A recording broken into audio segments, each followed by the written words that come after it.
Legendary. Hello everyone, and welcome to the very first Kobolds and Catacombs reveal stream. I am Brian Kibler, and I am joined by Peter Whalen. For those of you who don't know Peter, tell us a little bit about what you do on the Hearthstone team. Sure. So I'm one of the initial designers on the Hearthstone team. So we work on designing the cards and the flavor for the set before it gets handed off to Final Design, who does a lot of the balance for the set. And you were the lead initial designer on Kobolds and Catacombs, is that correct? I was, yeah. So we have somebody who takes the lead on each of the sets, and they work on it both in the very initial phase and then following all of the flavor and working with a lot of the other teams on Hearthstone, like art and sound and community, towards the end of the set as well. So for Kobolds and Catacombs, this is a very different flavor of set than we just came from. You know, we had Knights of the Frozen Throne, we got Death Knights, we've got Arthas and everything going on there, and now we're going underground to explore and find treasure. Can you tell me a little bit of how we got from point A to point B here? Yeah, for sure. So we try to do something different every set. We've done dinosaurs and Ungoro, and then we want to do something sort of darker and creepy in the Frozen Throne, and then now we want to do something a little bit sillier, a little bit of that sort of whimsical Hearthstone spirit. So we said, let's do the treasure set. Treasure set sounds pretty awesome. I want to go find awesome things underground, and then that naturally led to who are cool monsters that we could find underground that would build these elaborate catacombs, and said kobolds. Kobolds are silly, they're fun. So speaking of these catacombs and these dungeons, there's a special addition to this set compared to most, which is the Dungeon Run. And we're going to be looking at collectible cards today from the normal set. But before we get there, can you tell us a little bit more about the Dungeon Run and sort of where the idea for that came from? Yeah, for sure. So the Dungeon Run is a new solo mode for Hearthstone. You go in, we give you this lowly level 1 deck, and you fight a sequence of increasingly difficult bosses. And as you beat them, you get some awesome treasures to add to your deck. Your deck levels up along with you. And it's an entirely different experience every time. When you die, you're out, and you have to start over from the beginning. And if you win, you get to start over again, maybe as a different class, maybe as the same class. And there's 48 different encounters. There's tons and tons and tons of different treasures that you can find. And so every time you play, it's just this different single-player experience. Yeah, I've actually been debating with myself. I'm like, okay, well, when the set comes out, do I want to just try and build decks with the new cards? Do I want to try and explore all the different stuff in the Dungeon Run? Is this something that you expect a lot of people will have trouble with, given how cool it seems? Yeah, it's pretty tough. I think I'm going to do Dungeon Run for sure. Okay. I'm pretty excited about that. I think it's going to be this amazing experience that's really different than anything else we've done. But yeah, there's some cool collectible cards that we're going to show off, and some decks I'm excited to build too. Well, before we get into those, can you let us know a little bit about what we're going to be seeing today? Well, I don't want to spoil any secrets, so we've got some cool stuff. We have one of the cutest cards in the set. I really love it. We've got, well, just for you, we added a dragon to the stream, so we've got a dragon coming up. There's some good stuff. I'm excited. All right. Well, are we about ready to go then? Yeah, Shall let's we do it. All right. Well, let's see the first card.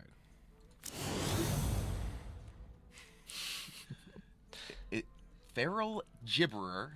After this minion attacks a hero, add a copy of it to your hand. Oh God. This card is incredibly This is fun. like a tribble. Like it just keeps multiplying. Right? With giant teeth. I think this card's adorable. This is the one you're saying was cute? This is the one I think is cute. I love this card. I want to make a plushie. I think it'd be Okay. fantastic.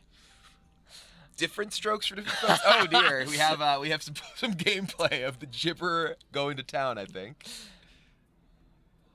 Oh man, this basically happened the first playtest game with this card. Isn't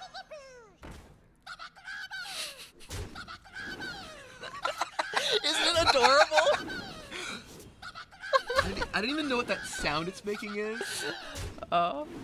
It's gibbering. It's I'm actually pretty excited to try this with Hobgoblin in Wild. Yeah, that sounds pretty fun. You just have unlimited 3/3s for one, essentially. Basically, just keep yeah. attacking, getting your opponent, okay. Oh man, yeah, the first time we played this, it got a little bit out of control, and so I had basically a board full of these and also my hand full of them, and I couldn't figure out how to get rid of them. It's like, no, what have I done to myself? What have I done? My hand is just gibberers. It was pretty fun. So then we kept it. All right.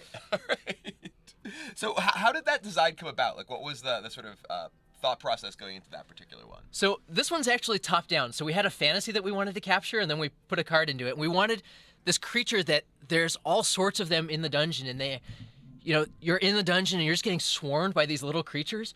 What is that creature that's swarming you? And it says, all right, it's got to have a way to multiply, but we can't make it just multiply all the time too aggressively. So, because we want it to be small and sort of capture that vibe of these little guys that are biting you and crawling all over. So we said, all right, if it attacks the enemy hero, then you can get more of them, and then they multiply very, very fast. All right, yeah. I mean, as we saw right there. Oh, and here we see. Oh yeah, these are some of the early concepts. Art. Oh, nice. Yeah, this character's totally unique, so we had to experiment with a whole bunch of different stuff. The artist was awesome and obliged us with. It's always really cool getting a chance to see the process that goes into, not only the cards themselves, but the art behind them.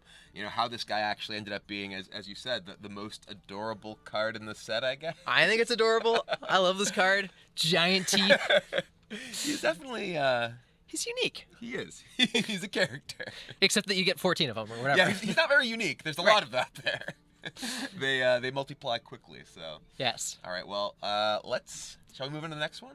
Yeah, let's see what the next one is. All right, card number 2. Whoa.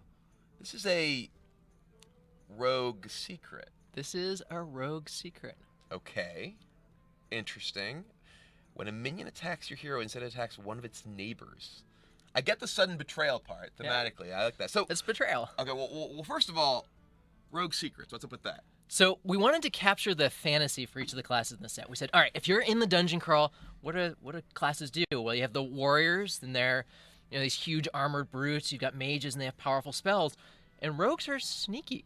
They're tricky. And how do we capture sneaky and tricky in Hearthstone? We said, well, I guess secrets make a lot of sense. Yeah, a lot of people have actually wondered why rogues sort of weren't one of the secret classes to start with. Sure. Rogues, they're tricky, they're sneaky. It seems like they ought to have secrets. So, this makes a lot of sense to me. Yeah. It's just interesting that it's happening right now. Yeah, sure. So in the beginning, secrets were in Rogue. Okay. It was actually one of the original secret classes, but Rogues already had a lot of stuff going on in Classic. They had combo, they had a lot of cool, interesting cards that interacted. And some of the other classes, like Paladin in particular, they don't have a special keyword that's just for them. Sure. So they shifted secrets into Paladin so that there was a lot more going on. It sort of balanced out the class a little more. And now lots of classes have different stuff going on, and so we're going to try out secrets in Rogue. Are Rogue secrets something we can expect to see more of? Definitely there's going to be more in this expansion, because if there's just one secret, it's pretty boring. It's not very secretive, no.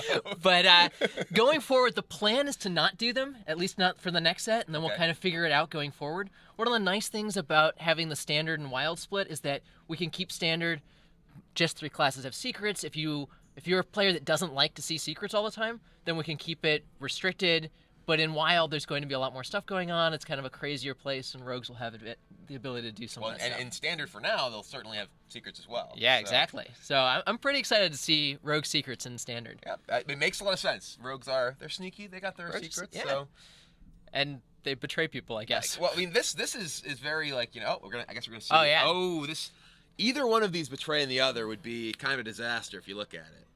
I think this is gonna end pretty well for our Rogue. This is one of those places where you just don't attack. It's like, what could this be?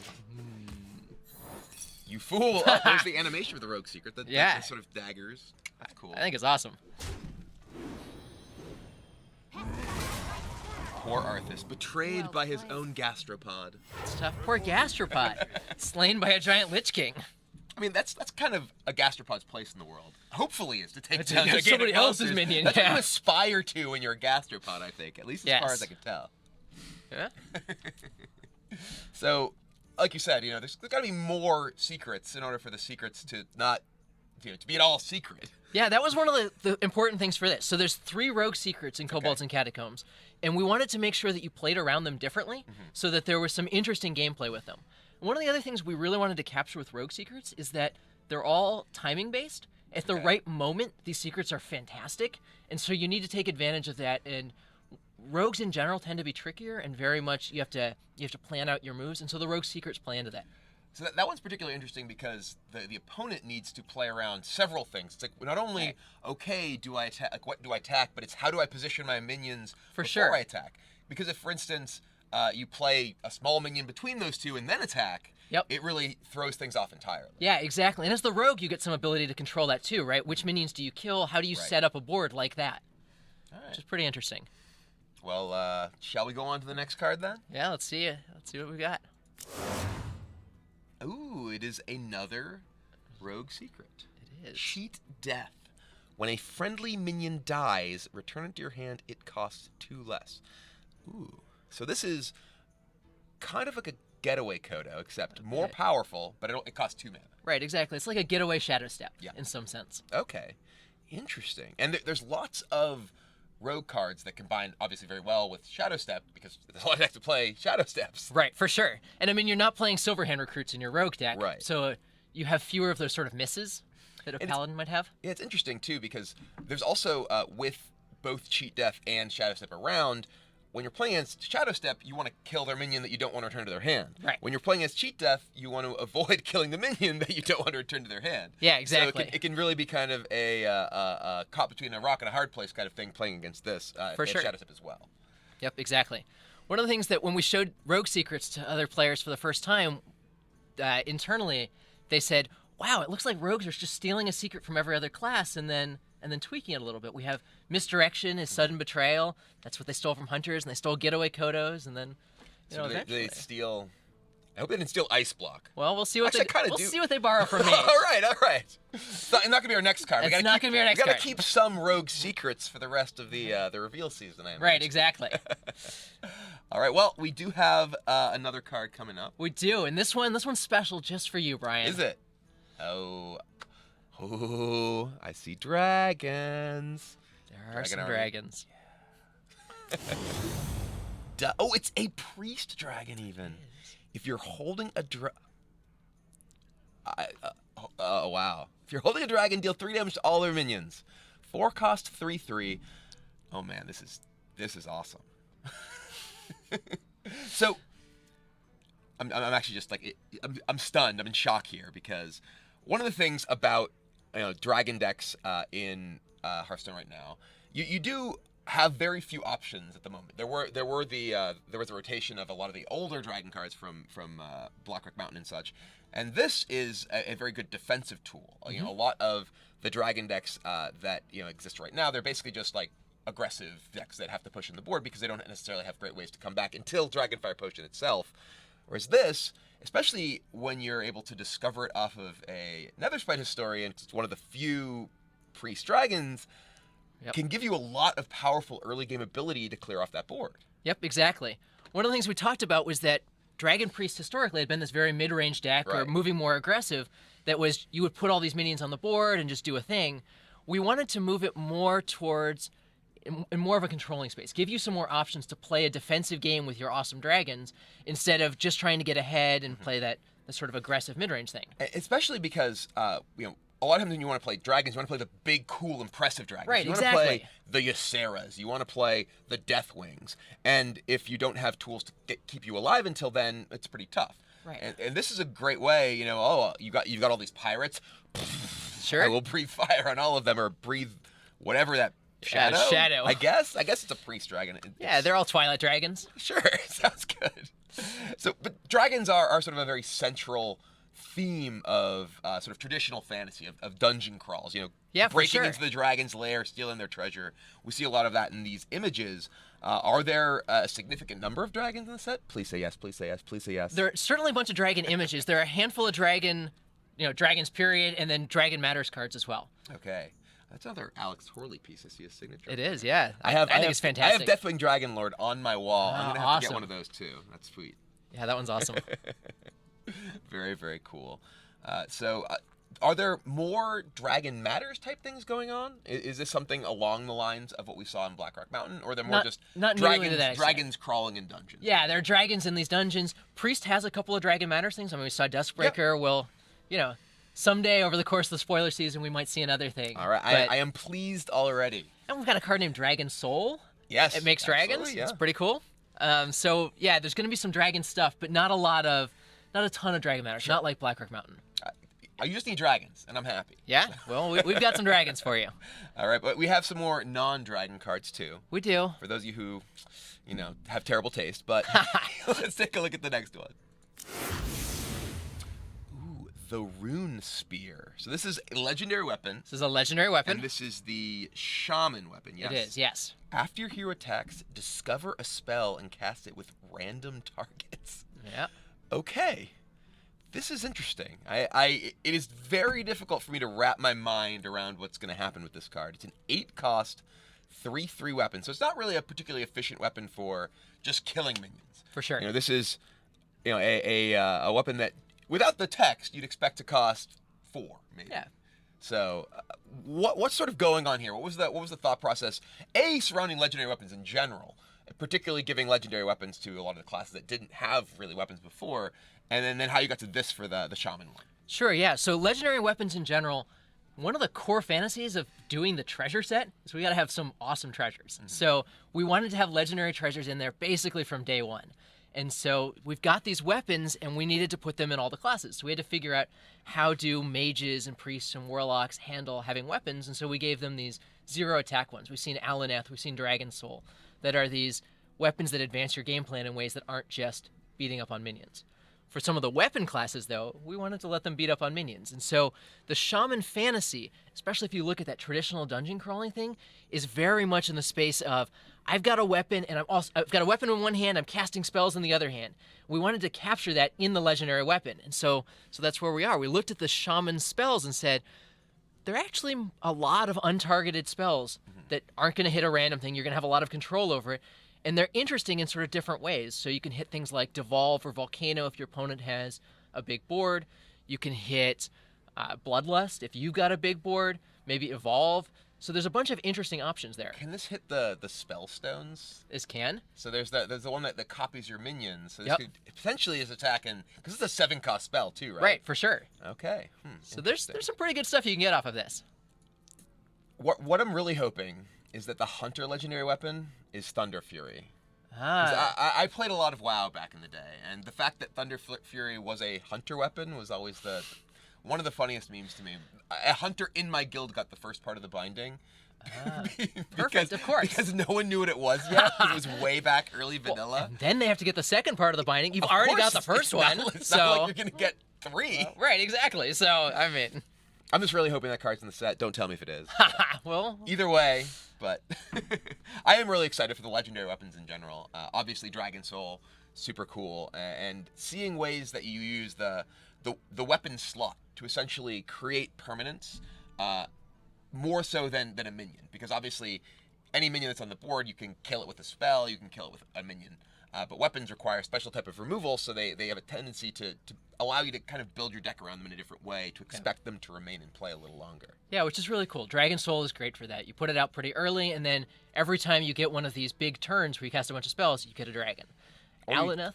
Can you get more than one a turn with Dragon Soul? Oh, yeah. If you have a really big turn, you got 7 dragons at the end of that. Now you're speaking my language. Oh, it's pretty good. You have a dragon army. I see what you did there. All right. Well, moving along to the next card. Yeah. Branching Paths. Choose twice. Draw a card. Give your minions +1 attack. Gain 6 armor. So this is a Druid card. It's a Druid card. They choose twice. 2 of 3. So this is... Can you choose the same thing twice with this? Yes. You see the same options each time, and you get to pick. So this is, you get, I guess we're going to here we're going to see it. Oh, look at this tremendous army. Oh, they're going to be pretty good. So eat the mushroom, explore the darkness, or loot the chest are your options here. All right. We're exploring. Guys are getting a little more powerful. I might have chosen to. Ooh. Oh, if you knew you were getting that. What do you know? So lucky. Now these... That's... Well played. I think the appropriate emote there is actually thanks. Seems reasonable. That's just the emote metagame. And look, exact lethal. Exact lethal. That was actually a mistake, though. You're supposed to let the tiny fin or get the final blow? The final hit. That makes sense. It's pretty important for their self-esteem. I mean, makes sense. They need to understand that they have an important place in this world. When we did the Ungora reveal video, it was a hunter killing a whole bunch of tiny fins. It was horrible. It was horrible, and this is the tiny fin strike back. All right. So tell me a little bit about this general design. You know, obviously, it's kind of going somewhere with the choose mechanic in Druid, but you know, with a little bit more flexibility and a little bit more power. Yeah, exactly. So choose one is a cool mechanic. It gives you a lot of different options. It's pretty skill testing, and it gives you variety in like how your games play out. And so we wanted to play that up. What's the leveled up version of the choose one mechanic? And we said, all right, it's going to be choose two. So we're going to give you 4 options. You're going to pick 2 of them, and that's going to be great. But we found 4 options. They were okay, but it was weird that you didn't get to pick the same one twice, and people weren't sure what was going to happen. So we cut down to just 3 options, and we said, okay, you can pick the same one twice. And that's a lot more opportunities for different choices that you can make. There's a lot of different ways this card can play out. We're pretty excited about it. So is this sort of a new thing we'll be seeing more of in Druid? Are there more choose twice cards in the set? There are not more choose twice cards in the set. This is the only one. You get to choose between what direction you want to take your adventure. Well, if the audience at BlizzCon has anything to say about it, it is in fact certain death, I believe, is what we're choosing. I've heard that, yeah. Or lighting on fire. That was pretty remarkable to hear, like sitting at the BlizzCon stage and just hearing this entire room chanting, certain death, certain death. They were really excited about it. That was fantastic. That was a great presentation. I think I was actually in the part of the room that died, so I really don't know how I'm here today. That's tough.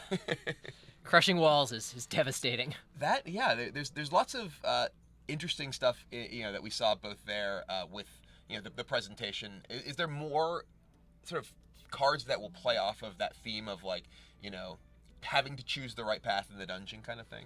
Yeah, there's some of that. The idea that you're in a dungeon and you're exploring, and there's a lot of different opportunities out there, and a lot of different. Sometimes it goes well, and sometimes it goes less well. And how many times, you know, are we going to see the treasure hoard and the certain death? And what if we choose a treasure hoard? We still don't even know what would have been back there. That's true. There were some pretty good stuff out there. We'll never know. Well, I mean, eventually you'll see all the cards. True, but I mean, we won't necessarily know if that was what was behind the door that said treasure hoard. That's true. You can ask Ben. I don't think he'd tell me. I don't think so either. Got to keep the secret. Got to keep the secrets. All right. Well, anyway, we're not going to keep the next card secret for much longer, though. That's true. So let's take a look. Oh, this is. All right. Oh, this is something going on here. So I see a new card. Whoa. Level up. Give your Silverhand recruits +2/+2 and taunt. And taunt. So this is basically. Oh my god. It's Quartermaster it is for Quartermaster, a new world. Yeah, it is Quartermaster. Yeah, that's the appropriate remote. Yeah. That is the appropriate remote right there. Level up. Give your Silverhand recruits +2/+2 and taunt. So, obviously in Paladin, you know, a lot of cards we have seen, like Quartermaster, which you just talked about, as well as like Lightfuge Stegodon. Yep. They care about the Silverhand recruits. That's one of the things that Paladin does. This is obviously a you know, pretty comparable thing to the Quartermaster itself, but doesn't have the body attached. Yep. Also, just the level up as a thing is sure. obviously a pretty core element of the traditional fantasy roleplay here. Yeah, we definitely wanted to have a card in the set named Level Up. Yeah. And it's got, I mean, you saw the animation for it. It's got the sort of traditional World of Warcraft thing, and the sound is it's awesome. So if we're gonna have something leveling up, makes sense. Silverhand recruits, they're gonna get a little bit better. And Silverhand recruits in Wild are actually very powerful. You know, yeah, for sure. This is something along the lines of Quartermaster that in a lot of matchups will actually be better because you care more about being able to defend yourself against, say, an aggressive deck than you do about just having an additional body on the board. Yeah, for sure. And you've got Lost in the Jungle, which is great for making Silverhand recruits. You've got the Drywhisker Jailer, so you're going to have Silverhand recruits in your hand, so you actually get to pick when you play them out. So you have some control over who's leveling up. Yeah, and I like the fact that the jailer was actually in the hand, and they're just don't exactly. forget I exist. Don't forget I exist. I'm important too. when you think about this card, think about this card too. Yeah, exactly. You got Vine Cleaver. Vine Cleaver can make you some Silverhand recruits. Yeah, definitely a direction that you can take Paladin. We've seen, like I said, in the wild version, that with enough of these buffing effects, the deck can be very powerful, and those Silverhand recruits can get super scary. Yeah, for sure. And now they've got taunt, so you can play a little bit more defensively, and it's good against other mid-range or aggressive decks. But also, if you just have a board full of Silverhand recruits like we just saw there, they don't need taunt, because they're just kind of smashing your opponent in the face. Yeah, for sure. Usually, very often when you played Quartermaster, you just played Quartermaster, and then your opponent pretty much instantly died. That's true. Although, if you have that, what's Duskbringer? Yeah, we'll for get sure. all those off Clear the board. all the Silverhand recruits. Yep. That's my dragon breathing sound. It's pretty bad right now because I'm kind of sick. I could do better if I didn't have a cough right now. All right. I'd be able to spew fire instead of cough. Or shadow, shadow breath. Yeah, whatever he's got. Exactly. Yep, for sure. All right. Well, I think we have a couple of more cards, right? There's two more left, maybe. Okay. All right. Well, dun dun dun dun dun. It's pretty well timed. Lesser Mithril Spellstone. Summon 1/5/5 Mithril Golem. This is a warrior card. This is a warrior card. It's the warrior spellstone. It's always kind of hard for me to tell because I'm colorblind. So Yep. the frame around them, I'm like, that kind of looks like the pattern I'm used to seeing on Shield Block. And the art's very. This is a It is warrior, very yeah. physical. Well, it also says equip a weapon to upgrade. That's so true. I could have, even if the Sure. rest of it was gone. Sure, it could be I think hunter. Hunters have some weapons. noodle that Shaman have some together, weapons. so- But yeah. Okay, so the Spellstones. Yeah. These are a new sort of overall card type in the set. Is there one for each class? Yep. There's one in each class. Okay. We saw a couple of them before, revealed at BlizzCon.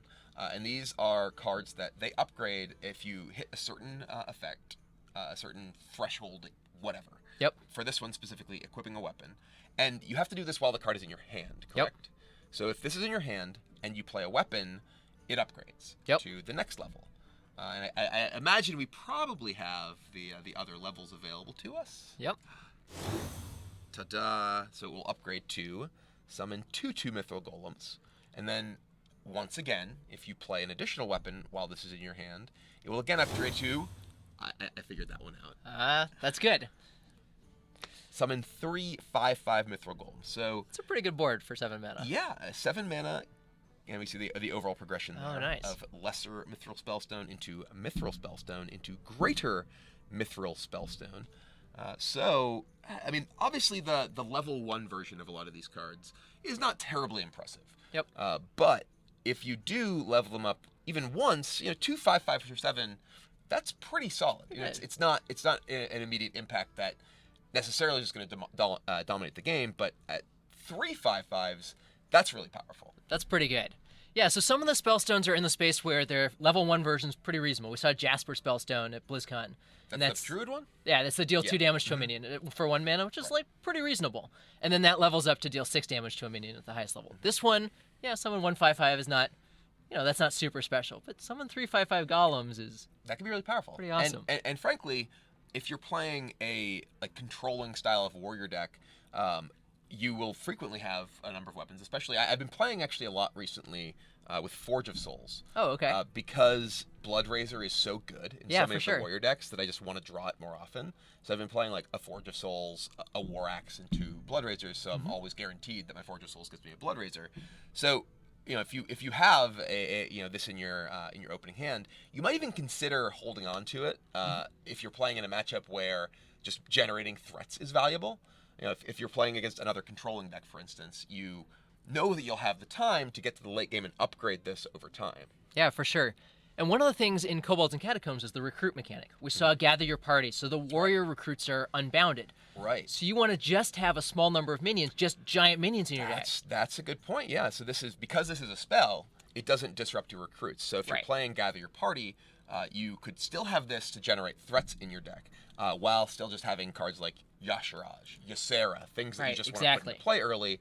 I like and so you got weapons to go with that because you want to fill up your early game slots with things that aren't minions, and so this kind of plays into some of that style. And so, what was the sort of overall thought process behind spellstones in general? Like, how did you get to we want to have these cards that level up in your hand? Yeah, so part of it was the treasure fantasy. We want to have cards that level up. Part of what's awesome about treasures, it makes you more powerful. If you play these fantasy role-playing games like World of Warcraft. It's leveling up, and that sense of progression is awesome. And we wanted to look at how we could do a quest-type mechanic that was smaller. We did the quests in Ungoro, and they were this huge deal. They were legendaries. The rewards were incredible, super powerful stuff. And so we wanted to do the sort of smaller version. They're a little bit easier to trigger, a lot easier to trigger. Play a weapon is way easier than, play a bunch of taunt minions. Right, exactly. But at the end, you didn't get something that completely overwhelmed your opponent. You did something very powerful that might win you the game, but it wasn't, now the game is over, I'm going to just let my win condition snowball from here. So we wanted to get something that's kind of in that middle space. But still, like quests, they inform your deck building. You For think, sure. Okay, well, maybe if I'm going to be playing with this card in my deck, maybe I consider playing Forge of Souls to ensure that I draw more weapons, or just play more weapons in my deck. Right. Yeah, exactly. Maybe if you're playing the Jasper Spellstone, you're going to play a little bit more armor gain. Maybe you'll add Branching Paths to your deck to get a couple of armor gain triggers. That does that. Yeah. So that works together pretty nicely. And so they push your deck not in the sense of I'm going to build my whole deck around this card, but more in the sense of this encourages me to go in a particular direction. And that's often exactly the kind of design that I particularly enjoy. Like one of my favorite cards in Hearthstone right now is Curator. Sure, yeah. It's a card that you're like, okay, well, can I fit a dragon in this deck? My answer is always yes. Of course. But it also encourages other people who otherwise might not put dragons in their deck to put dragons in their deck. So I think it's doing good work.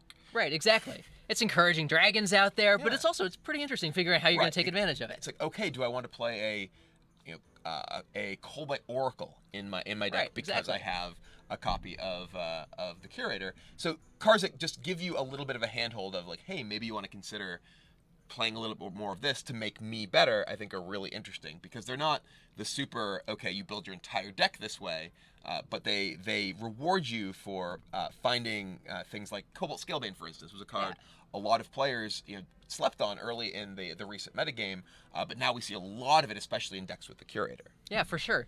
I think that's a pretty interesting thing that Spellstones do. And they're also pretty interesting to play out in the individual games, because there's a question of how long do you want to save it?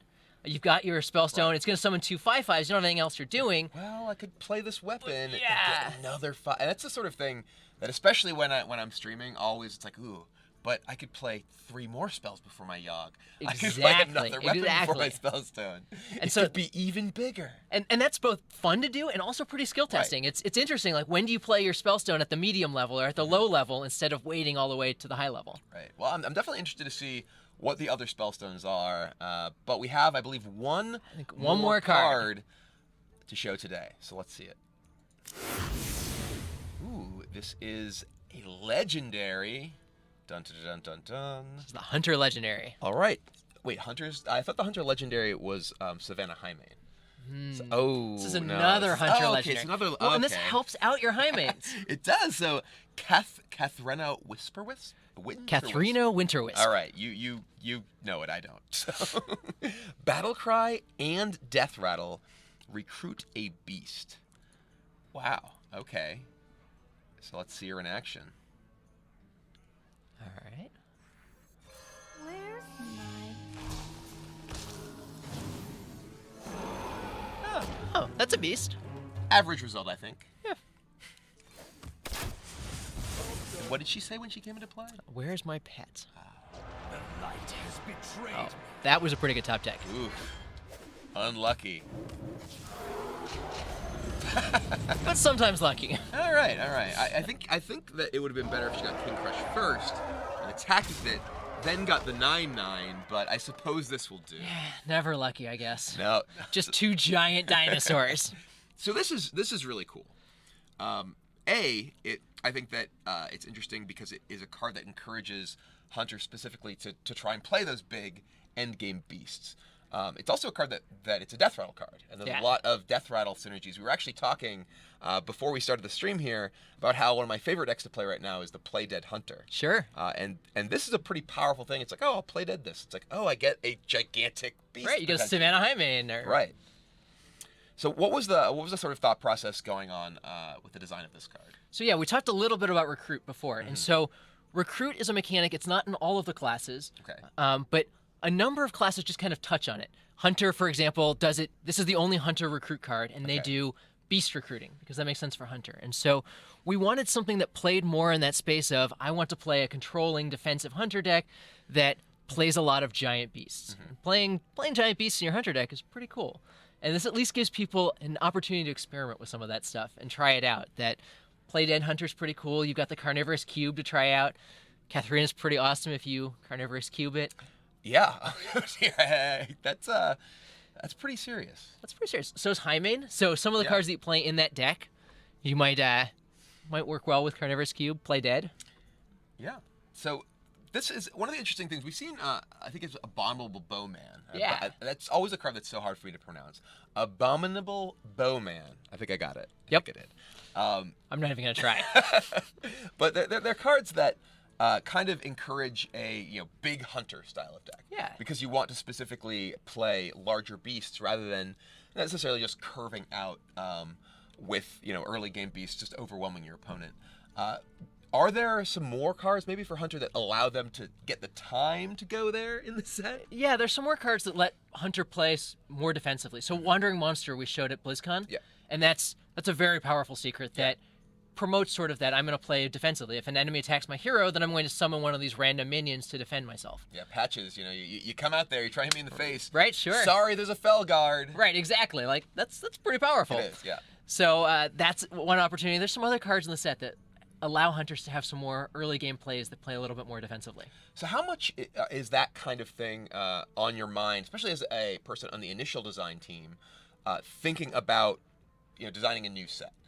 Because initial design does not do the final game balance. No, So we are definitely not the balancing. We try to get things within 1 or 2 mana, maybe 3 mana. the realm of sanity. Yeah, as long as it doesn't mess up playtest too much.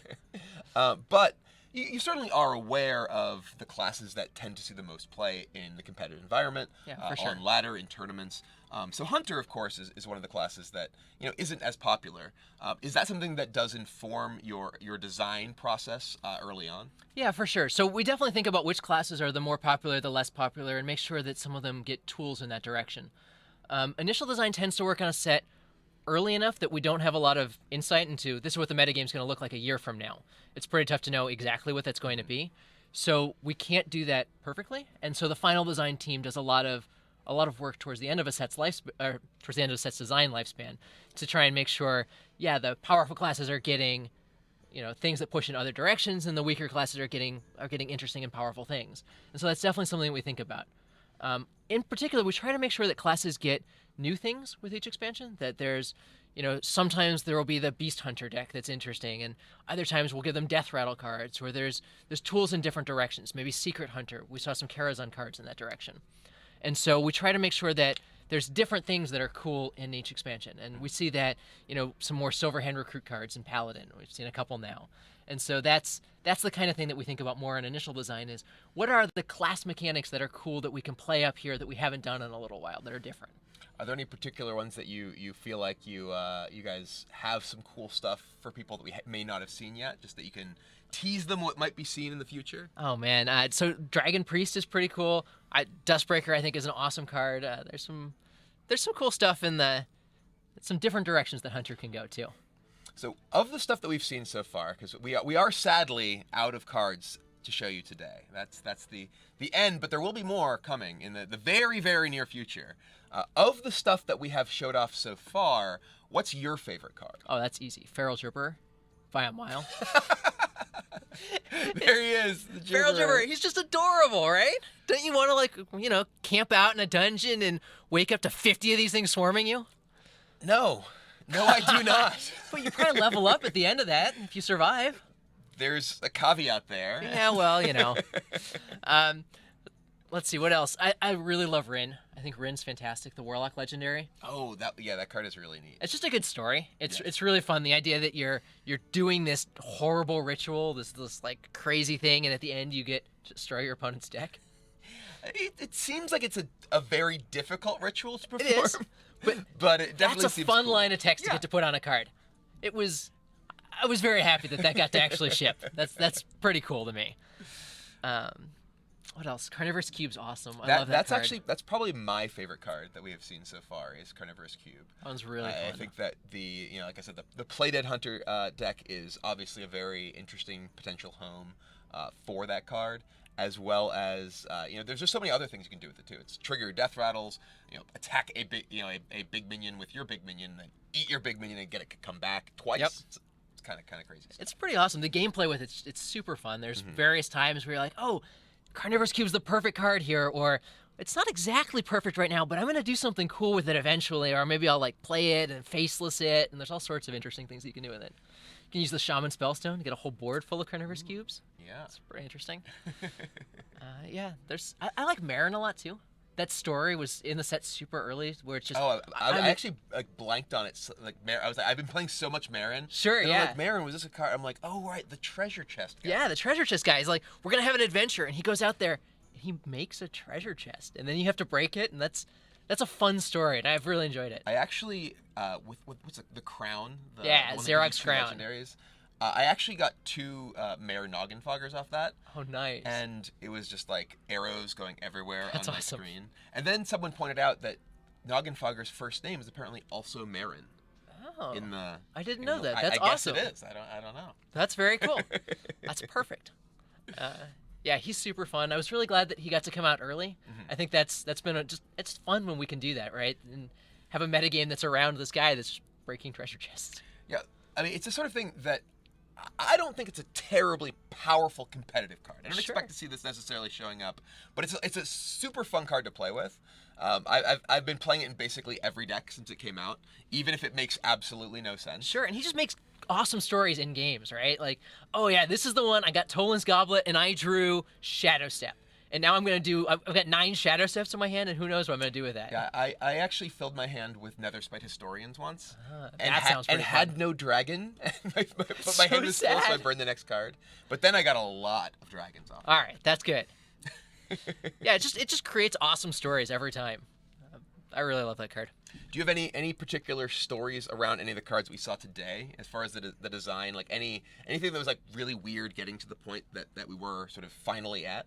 Oh man, we've talked about a bunch of like how cards ended up places. Branching Paths evolved a lot as design went on, trying to figure out exactly how many effects and which effects they should be too. We try to make a Treant on there. Gain a Mana Crystal was on there at some point. There's a bunch of different things that Branching Paths has done because there's so many different possibilities, and so that was pretty interesting. Playing Ferrell Jibberer and filling up my board in hand, that was pretty fun. The first time you play a card, sometimes you don't really understand the right way to do it. I kind of want to see the Ferrell Jibberer in action again. Can we do Sure, that? yeah. Is that something that's possible? All right. For those of you who may have come in late and missed this guy, I mostly just want to hear him attack again. Yeah, listen to him, and come into play too.